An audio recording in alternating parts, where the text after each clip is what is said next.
বিসমিল্লাহির রহমানির রহিম। আসসালামু আলাইকুম। আশা করি সবাই অনেক ভালো আছেন। আজ আমি পেঁপে দিয়ে মুরগির চামড়া রান্না করে দেখাবো।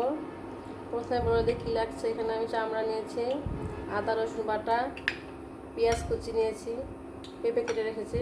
বাকি উপকরণ আমি রান্নার সময় বলে দেবো। এখন পেঁয়াজ কুচিগুলো লাল করে ভেজে নেব। প্রথমে পেঁয়াজগুলি লাল হয়ে এসেছে। এখন আমি একে সব মশলা দিয়ে দেবো। আমি দিয়ে দিচ্ছি গরম মশলাগুলো, দিয়ে দিচ্ছি হলুদ গুঁড়ো,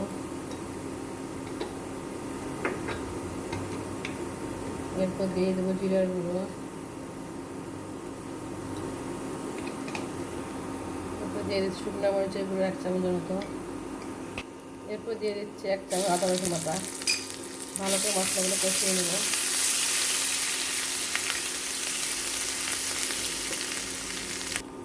এখন মুরগির চামড়াগুলো সব ঢেলে দিচ্ছি। এটা 20 মিনিটের মতো আমি রান্না করে নেব। সিদ্ধ হতে অনেকটা সময় লাগবে। পানি দিয়ে ঢেকে দেবো। এখন স্বাদ মতো লবণ দিয়ে দিচ্ছি, দিয়ে আমি একটু ঢেকে রান্না করব। এগুলো এখন একটু কষিয়ে নেব। সিদ্ধ হয়ে এসেছে, একটু কষিয়ে নেব। পেঁপেগুলো দিয়ে দিচ্ছি, পেঁপে একসাথে কষিয়ে নেব আবার।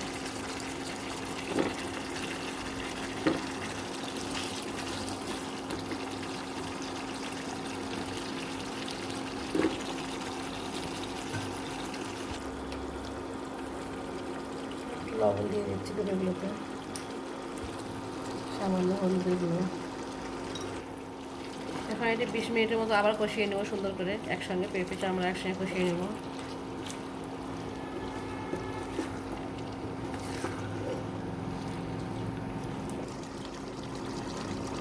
20 মিনিট পর আবার চলে আসবো রান্নায়। পেঁপেগুলো সুন্দর সিদ্ধ হয়ে এসেছে। পেঁপেগুলো নরম জিনিস, কষাতে কষাতে সিদ্ধ হয়ে গেছে। এখন আর একটু এটা নেড়ে চেয়ে নেবো। বেশি তো লাগবে না, 5 থেকে 10 মিনিটের মধ্যে এখন নেব।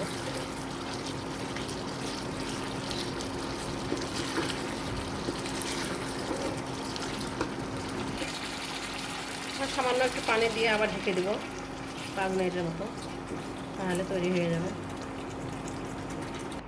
খুব সহজে তৈরি হয়ে গেল আমাদের পেঁপে দিয়ে মুরগির চামড়া।